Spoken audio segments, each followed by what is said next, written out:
Hi everyone, welcome back to the podcast. Actually, believe it or not, we're recording this on a Saturday. Usually we do these things ahead of time and we really don't have anything specifically talk about market and market news because we have recorded it ahead of time. And most of this podcast which we do is about personal finance, and that's the main reason why we recorded ahead of time. But today it happens that this weekend and this week, then I had so much of work, we couldn't record it till Saturday. So you're getting it hot and fresh from the camera to the deck to you guys directly. Delayed by a few hours. So it's nice to see this done. We're actually recording it quite close to the launch time of the podcast. Less than 24 hours. Yes. We should have that countdown clock going tong tong on the side. Yesterday what happened, sir? That new boy was coming and our team. He was editing the Ungal Property channel.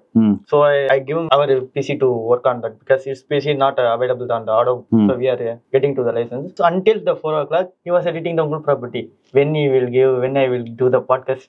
That tomorrow it is podcast.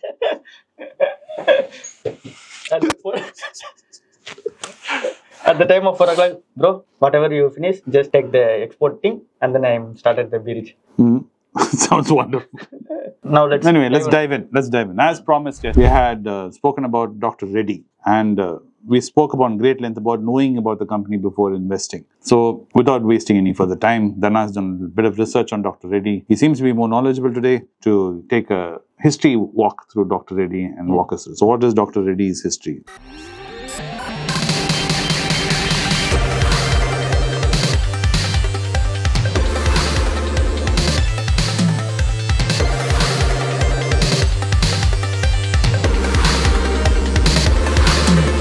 First, Dr. Reddy was started by the Dr. Kallam Anji Reddy. He was a scientist, entrepreneur, philanthropist, and then his contribution to making medicines affordable for the patients worldwide. That was his renovation. He was extremely passionate about drug discovery, was among the pioneers in the API, active pharmaceutical ingredients industry in India. So born in Andhra Pradesh and in a well-to-do family he was born. Dr. Anji Reddy grew up by watching his father to make herbal pills and distribute them free of charges to in this need. Oh, nice. So medicine was in his blood. His family basically on the sense of public services. Also committed into a deep science and innovation which was reflected in Dr. Reddy Laboratories legacy. So that's his first thing. And he was completed the BSc Tech degree in the University Department of Chemical Engineering Technology in Mumbai and doctorate in Chemical Engineering from the National Chemical Laboratory, Pune. He was worked 6 years in the state-owned Indian Drug and Pharmaceutical Limited, Andhra Pradesh, working as a 6 years of experience. And then in 1973, Anji Reddy was left the IDPL, that Indian Pharmaceutical Limited. For the next decade, he co-founded the bulk drug manufacturing ventures. Then in 1984, he collaborated with the two entrepreneurs to establish the Dr. Reddy Laboratories. So Dr. Reddy has establishment in the 1984. Now it's 2024. 40 years of Dr. Reddy. Dr. Reddy. And then did you find out when they launched the IPO? When was it? 1986. Wow, that's when my dad applied for it. So this Bombay Stock Exchange. Yeah. And my dad had done that one. Dr. Reddy envisioned bringing molecules to India at the price the common man can afford. But this was not only the way by which he helped people, from supporting a hospital for the elderly to setting up the Dr. Reddy Foundation for Human and Social Development in 1995. And he done some programming such as Child and Police Project and Livelihood Advancement Business School, thrived under its leadership. So that's every time you are telling that if you are making money, give back to the society. That step also he was following. Dr. Kallam Anji Reddy. In 1990s, having established a strong presence in APIs, Indian pharma had started transition its focus towards formulation and finished dosages. Dr. Reddy, led by Dr. Anji Reddy, was a key player in the changing landscape. Going up the value chain, entering the large markets such as US became the key strategy pillars. Until the end of its career, 2013, his passion for the drug discovery that remained his unfinished agenda. Dr. Reddy believed that identifying unique opportunities is what will distinguish Dr. Reddy Laboratory as a discovery-led company. Okay, so who's running it now? Satish Reddy, JV Prasad and Satish Reddy. Okay. Now by the year wise, 1985, first API factory in Bolaram, Hyderabad commenced operation. In 1986, they went for the public on the BSE. And in the 1980s, earliest pharma companies to export API at USA at a large scale. In 1991, first pioneering mega brand Omeprazole was launched in India. It was the first undercore brand in Indian pharma sector. In 1992, they expanded the operations internationally, opening a branch in Russia. In 2001, the first pharma company in Asia outside Japan to list on the New York Stock Exchange. And in 2002, Origin Discovery Technologies Limited was one company that was a subsidiary. Now it was called as Origin Oncology Limited. So it was incorporated for the new drug discovery. In 2006, the first pharma company to cross the $1 billion valuation in the revenue. In India. And 2016, they entered the branded consumer health arena through the acquisition of 6 OTC brand. Furthermore, what does OTC stand for? In the details I have added, so it will become after that. OTC brands from the Duke era Pharma. And 2016, they are listed on the Dow Jones Sustainability Index 2016 for the emerging markets. In 2019, they are entering into the nutrition segment in India. Launch of the Celevida, one product, a first kind of product in Dr. Reddy's nutrition portfolio. And then the same year, they entered into the many nutrition products, nutraceutical products for the diabetes in the name of Celevida. Now that's all, sir, from the history. The highlights point only I have been covered. Now jump into the business model and the product portfolio. Active pharmaceutical ingredients are the core components of in the drugs. In every drug, active pharmaceutical ingredients is a core component. So delivering the therapeutic effect, like it was a main ingredient, core ingredient that will act like a main thing. For example, if you are using the Vicks Action 500, that pain relief, that therapy relief, anything, it was a main component. That act of so it's like saying if you're making anything related to chicken, you're making any kind of biryani, you need to have rice. Yeah. So regardless it being chicken biryani, mutton biryani, egg biryani, veg biryani, you need rice. Rice is the base. So active pharmaceutical ingredients are like the base. Yeah. The heart of the drug. APIs are known as bulk drugs also. They are produced in the large quantities in India. Now the OTC part, over the counter, it was referred as. OTC is like we can buy without a medical prescription, like basic dosages. Like the same thing, Dolo, Vicks Action 500, that we can buy without the prescription. Like if you are going to the medical shop and ask, I have pain, I have stomach pain, that pain relief you can give. The same, it was over the counter. The same also active API also. All the drugs are made up of the two core components. One was the API, another one was the excipient. That API was that we have been discussed. It was a main component. The excipient is a thing which can act like a coordinate with the effectiveness. Like it will be product the effectiveness of the painkiller, but the same as well as like color, taste, anything we need to add with the excipient. So it was the business model of the every pharma company, mainly focusing on the APIs. Now the brand generic APIs and branded generics, they are focusing on that. They're mainly focusing on the comprehensive drug for oncology. Oncology is gastroenterology. Oncology is drugs for cancer. Cancer related drugs is called oncology. Gastroenterology is drugs related to stomach issues. And diabetes is, sugar disease. These are mentioned because these are huge market segments in drugs, and they're very profitable because these are specialty drugs, and there's a huge margin of profit on these. And biosimilar products, notable biosimilars like Reditax and Grafil. So these are the biosimilar products of its portfolio. And OTC products, brands like Nisagel and Omisi in India. Now they are acquisition of the Nicotel in the North America. And then the revenue sharing of this company, mainly focusing on the North America. 40 to 45% of the revenue comes from only the North America, and India 15 to 20%, and the range of products like generic and branded and OTC products also. And the emerging markets like Russia and Europe, Asia, Pacific, that all contributed 10 to 15%. This was the overall journey of the Dr. Reddy and the business model and the revenue sharing of the company. Now the promoter analysis, if we are taking that Dr. Kallam Anji Reddy was running the company and founded that. Now their family team was coordinating the company as a chairman board, but the CEO was different. But the board of members and the chairman is mainly family. Okay, cool. So this is analysis you did. Okay. So what did you learn from this? As an investor. This is not a school project, right? This is not a book report. You have read this, right? As an investor, you are interested in investing in Dr. Reddy, and you were trying to get to the point, is the price where Dr. Reddy is it correct? What is the future of Dr. Reddy? So that is the effort of all this, right?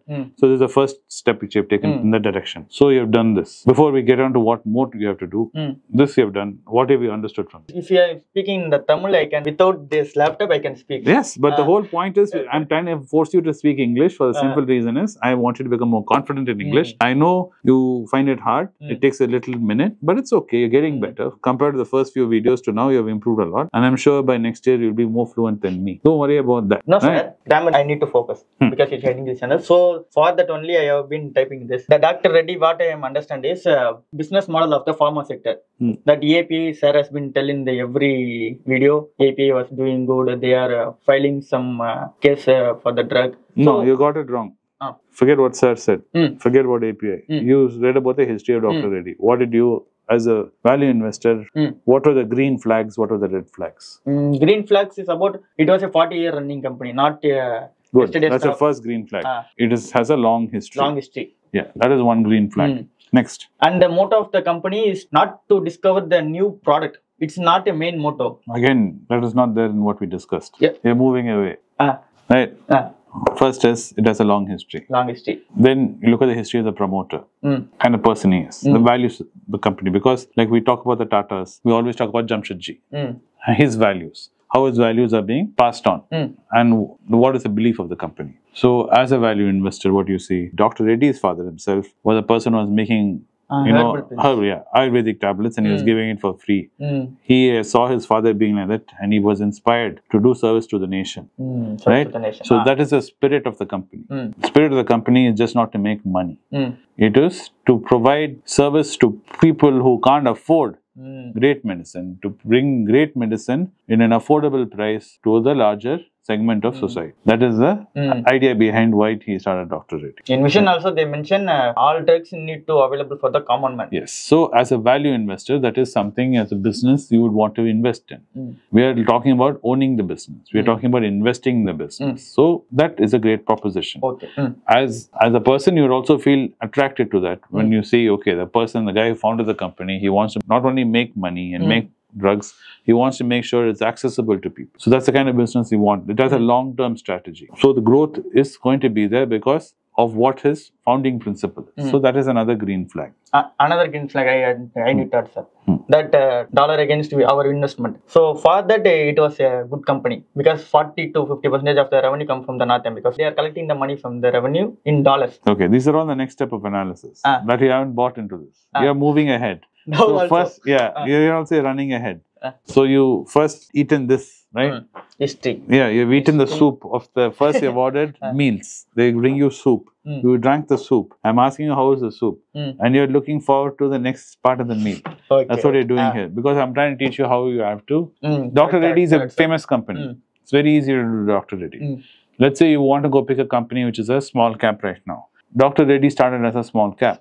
Infosys started as a small cap. So all of them grow from small cap. So if you are looking at a company which you don't know nothing about, right? This is the way you do it. You go first read about the person. Who founded the company? What is it? Of course, when you take the source from their own website, they'll talk very nicely about themselves. No one's going to go and write very bad things about themselves. Correct. So keep that in mind.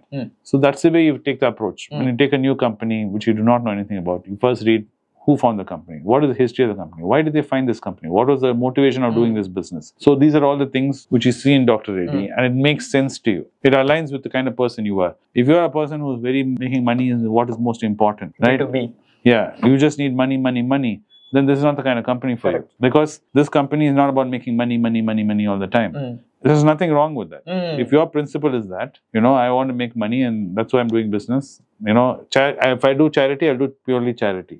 I will not mix business and charity. If you have that kind of philosophy, then maybe this will not be a good fit for you. Because you will find it very frustrating as an investor being in a business where they're talking about making things affordable. We're like, no man, let's raise the price. If there's a market and people are willing to pay 10 rupees more, we should be charging 10 rupees more. They may not do that. There's a very famous American pharmaceutical guy who got into trouble with Congress because he had a drug which everybody needed and he said, I'll price gouge. I'll put the price 300% more than, because he said, I can make profit. Why not? There's nothing wrong. I'm not breaking any law. So they're not like that. So keep that in mind. So that is the kind of analysis you should also look at when you look at a new company. Does it align with what you want? Like a lot of people had issues with Anand talking about ITC because they're like, we don't want to promote smoking. Because ITC's biggest revenue comes from cigarette sales. So if you are against smoking, if let's say your father died of lung cancer because of smoking, you have an aversion towards it. Then so you won't feel like, you don't want to be supporting that, which is fair enough, Suddenly you find out they're making cigarettes and you're like, oh man, my father died of lung cancer because of smoking. I don't want to do this. So that's why I'm saying it's important. Make sure it aligns with you. Now the next following steps is what you have to do. You said what businesses they're doing, API and all that. What you need to find out is what is the North American market for this drugs, the drug market size. Who are the major players in North America on drugs, right? What is the growth rate of the drug market in the US, right? Now Donald Trump has come. What has he been speaking about? That exports, tariffs on tariff imposed specifically on drugs. He's been angry with India. Has pharmaceutical industries been in that news? So all these kind of analysis is the next round of analysis you have to do, right? Because this is just the first layer. First layer you looked at and you said, yes, Dr. Reddy is nice. Values align, principles align. They're doing business 40 years. They've been doing it for a long time. The kind of medicines they make and sell, everybody's using. Tick, tick, tick, tick. Yeah. So now it gets into the interesting part of like Warren Buffett style. What you have to do is you have to see little wider. So you go and see American drug market. How big is it? Which ones are all Dr. Reddy participating in? Who are Dr. Reddy's competitions there? Right? Who are they selling to? Who are the biggest customers for Dr. Reddy? So what is the growth potential there? That is how you start looking at it. Initially. Yeah. So then you will come back and say, okay, Vinod, I saw this. They're selling to these kind of hospitals. These are the main players. Because the Chinese companies is also exporting to them. They're supplying, their main competition is Chinese companies. Like this, you come back with analysis, then you can see growth potential for Dr. Reddy. So then you can come back and say, okay, you know what, by looking at this, another 10 years, I see Dr. Reddy growing at this place because this is what it's all based on. Now I completed the history behind that. Now I am looking forward to the journey of the 10 years or 20 years. Correct. Where is the road going to go?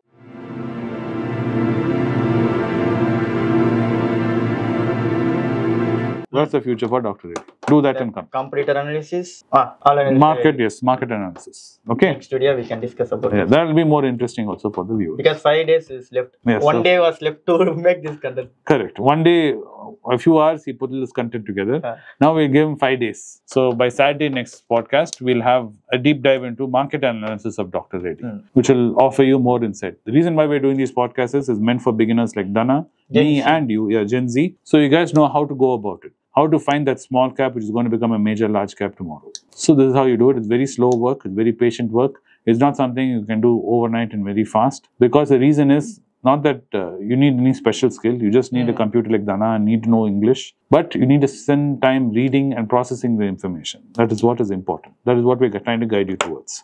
Thanks for watching the podcast. Do have a wonderful Sunday. I hope you're recovering well from your Saturday revelries. And me and Dhana wish you a great week ahead. And we'll see you again next weekend with some more information on Dr. Reddy. And maybe Dhana will have some other shared news he wants to talk about. So we'll split it. Maybe Saturday, Sunday we'll split it. We'll do Dr. Reddy on one day and the week's shared news as a Gen Z investor on the other day. Okay? Thank you. Thank you.